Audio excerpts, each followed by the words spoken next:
دیکھو سلیمان علیہ الصلوۃ والسلام کی اللہ نے بہت تعریف کی ہے کہ دنیا بھی دی ہم نے ان کو، دین بھی دیا. دین تو سارے پیغمبروں کو ملا، مگر سلیمان علیہ السلام کو جیسی دنیا ملی ایسی نہ ان سے پہلے کسی کو ملی نہ ان کے بعد کسی کو ملے گی. اتنی دنیا اللہ نے سلیمان علیہ السلام کو دی کہ سلیمان علیہ السلام نے اللہ سے دعا مانگی تھی، اللہ مجھے ایسی بادشاہت دے کہ میرے بعد کسی کو نہ ملے. تو بس یہ تو انتہا ہو گئی نا بھائی، قیامت تک کسی کو نہ ملے، ایسے پاکستان کے کسی صدر کو بھی نہ ملے، ایسی حکومت چاہیے. حکومت مراد یعنی اتنے وسائل چاہیے. تو اللہ نے سلیمان علیہ السلام کے ماتحت ہواؤں کو کر دیا، اور سمندر کے ہیرے جواہرات جو بھی قیمتی پتھر تھے وہ جنات نکال کے لاتے تھے، جنات کو تابع بنا دیا. اتنی زبردست حکومت. لیکن موت کا منظر بڑا عجیب. میں پہلے سوچتا تھا یا اللہ تو نے سلیمان علیہ السلام کو اس طرح سے کیوں موت دی ہے؟ لاٹھی ہاتھ میں، اپنی شاہی کرسی پہ بیٹھے ہوئے، اور جنات کے ذریعے تعمیرات کروا رہے ہیں عمارتوں کی. اور جنات بہت ٹینشن میں، کیونکہ جن کسی کے قابو، یہ جو عامل کہتے ہیں نا جن ہمارے قابو میں، اصل میں یہ جنات کے قابو میں ہوتے ہیں. جنات ان کا کان مروڑ ہوتے ہیں، اب یہ منتر پڑھ، چل اب یہ کر. جن ان کے قابو میں نہیں ہوتے. وہ تو سلیمان علیہ السلام کا معجزہ تھا کہ جنات کو قابو میں لے لیا انہوں نے. یہ کہاں سے، یہ کیا ان میں کون سے کچھ کیوں قابو آئیں گے؟ جن بولیں گے تم ہو کیا، تمہاری اوقات کیا ہے؟ جنات کوئی چھوٹی موٹی مخلوق تھوڑی ہے، عمریں لمبی ہوتی ہیں جنات کی. ایک آدمی گیا فلیٹ میں، کسی نے بتایا یہ خالی فلیٹ ہے، اس میں جنات بھوت ہیں، نہیں جا. اس نے کہا کوئی جن ون نہیں ہوتا. وہ خالی پڑا ہوا تھا بہت عرصے سے. وہ کہتے ہیں نا خالی عمارتوں میں جن بھوت آ جاتے ہیں. تو بہت عرصے سے خالی پڑا ہوا تھا، ان کو فنٹر بننے کا شوق تھا.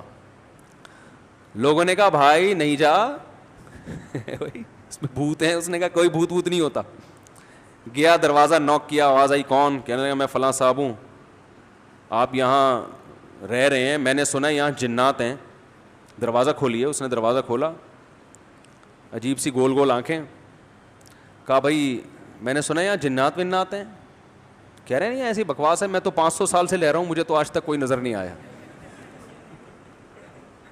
کہنے لگا میں تو 500 سال سے رہ رہا ہوں، مجھے تو ابھی تک کوئی نظر نہیں. یہ بے ہوش یہی جن تھا بھائی، 500 سال سے انسان تو نہیں رہ سکتا. اچھا یہ عامل لوگ نا یہاں بیوقوف بناتے ہیں. ہم نے صحابی جن کو دیکھا ہے، کیونکہ جب یہ سنتے ہیں نا کہ جنات کی عمریں لمبی، تو 1400 سال پرانا جن بھی نکال کے لے آئیں گے. یہ الو بنانے کے علاوہ کچھ بھی نہیں ہے. صحابی جن کو دیکھا ہم نے، تابعی جن کو دیکھا ہم نے، اس جن کو دیکھا جس نے حضرت علی کی صحبت اٹھائی. سب بکواس کرتے ہیں.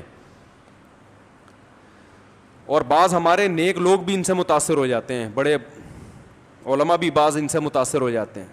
ہمارے ہاں کسی چیز سے متاثر ہونے کے لیے بس اتنا کافی ہے کہ امکان کے درجے میں صحیح ہو. جیسے آپ کسی کو یہ بتا دیں نا کہ یہ کھانے سے یہ ہوتا ہے، تو امکان تو ہے نا کہ ہو سکتا ہے ہوتا ہو. ریسرچ ہے؟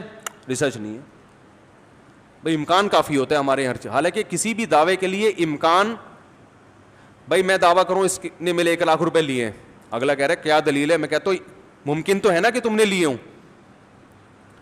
تو اس سے دلیل، اتنی دلیل کافی ہوگی؟ او بھائی یہ امکان کافی نہیں ہے، گواہوں سے ثابت کرو کہ لیے. یا تو یہ اقرار کرے یا گواہوں سے ثابت کرو. ہمارے یہاں دیکھا جاتا ہے بھائی جادو نبی پہ جب ہو سکتا ہے تو ہو سکتا ہے اس پہ بھی ہوا ہو. وہ ہو سکتا تھوڑی دلیل ہوتی ہے. سمجھ میں نہیں آ رہی بات. امکان تھوڑی ہوتا ہے. ابو بکر پہ کیوں نہیں ہو گیا جادو، حضرت عمر پہ کیوں نہیں ہو گیا؟ اس کا مطلب آسان کام نہیں ہے. نبی پہ کیوں ہو گیا تھا؟ اس کی ایک وجہ تھی کہ وہ کہتے تھے نبی صلی اللہ علیہ وسلم جادوگر ہیں، تو اللہ نے آپ سے اس طعنے کو دور کرنے کے لیے ہونے دے دیا تھا تاکہ لوگوں کو یقین ہو جائے کہ یہ جادوگر نہیں ہے، کیونکہ جادوگر پہ جادو نہیں ہوتا. اس میں حکمتیں نہیں، ورنہ یہ آسان کام نہیں ہے بیٹھے ہوئے کچھ بھی سانس کو بہو سے لڑا دیا. اپنی حرکتیں ٹھیک نہیں ہوتی، اور وہ جب پھڈے ہوتے ہیں تو بجائے اپنی حرکتیں ٹھیک کرو کہ یار کس میں فالٹ ہے اس کو صحیح کرو، فوراً کس پہ ڈال دیتے ہیں؟ ایک نئی جنگ چھیڑ دیتے ہیں. نند نے لڑوایا ہمیں، یہ نند نے ہمارے گھر میاں بیوی میں کیا کروایا؟ پھڈا. خود اپنی حرکتیں ٹھیک نہیں ہے، ڈال کس پہ رہے ہیں؟ کوئی جٹھانی پہ ڈال دے گا، کوئی نند پہ ڈال. ایک نیا جنگ. اب نند سے پہلے 2 آپس میں لڑ رہے تھے، اب تیسری جنگ بھی شروع کہ اس نے کیا ہے. تو سلیمان علیہ الصلاۃ والسلام بیٹھے ہیں, اللہ نے دیکھو اتنی طاقت اور قوت دی کہ جنات کو آپ کے تابع بنا دیا. قرآن کہہ رہا ہے جنات سخت ٹینشن میں محنت مزدوری کا کام کر رہے ہیں اور عمارتیں بنا رہے ہیں. یہ جو احرام مصر ہے عین ممکن ہے حضرت سلیمان علیہ السلام کی تعمیرات ہوں. اتنی ٹینشن میں جنات, اور ادھر سلیمان علیہ السلام ایسے عصا ہاتھ میں لے کے بیٹھے ہوئے ہیں. اور قرآن کہتا ہے فلما قضینا علیہ الموت, ہم نے موت کا فیصلہ کر دیا. کیسے عجیب انداز ہے. ارے بھائی یہ تو بادشاہیں پہلے بیمار ہوتے, اپنا جانشین کسی کو بنا کے جاتے, اور ان کی تو صحت بھی ایسی کہ حدیث صحیح بخاری میں 100 بیویاں ہیں. بھائی کمزور آدمی تو تصور صحیح کیا ہو جائے گا, ڈپریشن میں چلا جائے گا. کیا خیال, تو کیا خاندانی صحت ہوگی. پیغمبروں کو تو اللہ نے ویسے ہی بہت قوت دی ہوتی ہے, قابل رش صحت ہوتی ہے پیغمبروں کی. جنگ میں کمانڈر رہے ہیں, لڑائیاں لڑی ہیں جنگوں میں, اتنی زبردست صحت. اور بھائی آپ کی موت سے پہلے تو اللہ آپ کو بیمار کرتا, پھر علاج ہوتا, پھر طویل عرصہ, پھر بھائی نہیں بس اللہ نے موت دینی تھی تو دے دی, ایسے ہوتا نا. نا نا نا نا. اور پھر اتنی جائیدادیں, اتنا سب کچھ, تو پہلے اس کا سارا کیا کر لیتے, بانٹ بوٹ لیتے, جانشین بنا لیتے, میرے بعد یہ میرا خلیفہ ہے, یہ فلانا ہے, ڈمکانا ہے. ہو سکتا ہے سب کو یقیناً کیا ہوگا پہلے سے آپ نے, لیکن ہمارے ہاں یہ سارے کام کیے جاتے ہیں جب موت کے آثار ظاہر ہونا شروع ہو جائیں. ادھر قرآن کہہ رہا ہے فلما قضینا علیہ الموت, ہم نے سلیمان کو موت دینے کا ارادہ کیا. اور کس وقت, جب وہ بیٹھے ہوئے تعمیراتی کام کروا رہے ہیں جنات کے ذریعے اور انسانوں کے ذریعے. اور اللہ فرماتے ہیں ایسے فرشتہ آیا, روح نکال کے چلا گیا. انبیاء کا جسم موت کے بعد بھی خراب نہیں ہوتا. مرزا غلام احمد قادیانی کی قبر کھول کے دیکھو, اگر ایک ہڈی بھی بچی ہوئی ہے نا, ایک ہڈی بھی اس کمبخت کی باقی ہے, تو جو سزا دینا چاہو آپ دے سکتے ہو. سمجھ رہے ہو, نبی کی کا جسم کبھی بھی خراب نہیں ہوتا. قادیانی اسے کہو اس کی ایک دفعہ قبر کھول کے دنیا کو دکھا دو بس تم. انبیاء کا جسم خراب نہیں ہوتا. تو قادیانی ہو سکتا ہے یہ گستاخی کریں کہ نبی صلی اللہ علیہ وسلم کی تو قبر کوئی کھول نہیں سکتا. تو بھائی نبی صلی اللہ علیہ وسلم کو ہم بھی نبی مانتے ہیں اور آپ بھی نبی مانتے ہیں, اور آپ پر تو اجماع ہے, بلکہ اس کو تو غیر مسلم بھی مانتے ہیں کہ آپ کی باڈی خراب نہیں ہوئی ہے, اس لیے کہ آپ صلی اللہ علیہ وسلم کے جسد اطہر کو قبر مبارک سے نکالنے کی بہت زیادہ کوششیں ہو چکی ہیں ماضی میں, غیر مسلموں نے کی ہیں سرنگیں بنا بنا کے. اس کا مطلب ان کو بھی پتا تھا کہ جسم کیا ہے, سلامت ہے. تو انبیاء کا جسم کبھی بھی خراب نہیں ہوتا.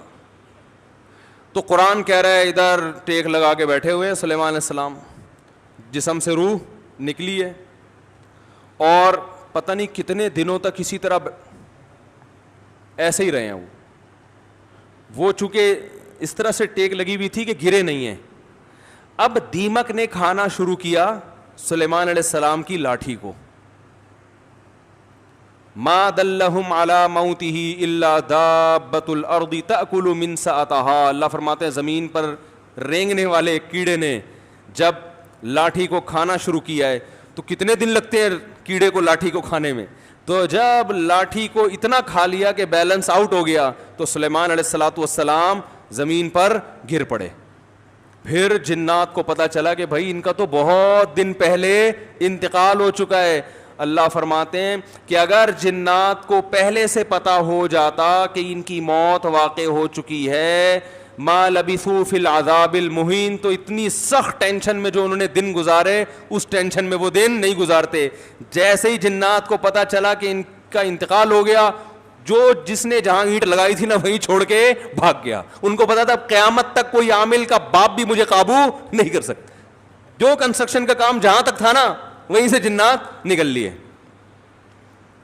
ورنہ سلیمان علیہ السلام 2-4 عاملوں کے ذمہ لگا کے چلے جاتے, بھائی میں کسی بھی وقت دنیا سے جا چکا ہوں, جا سکتا ہوں, تو ان کو ذرا پکڑ کے واپس لانا, جو 2-4 اینٹیں رہ گئیں وہ تو لگا دیں ہیں بھائی. یہ قرآن کے الفاظ بیان کر رہا ہوں. ما لبثوا فی العذاب المہین.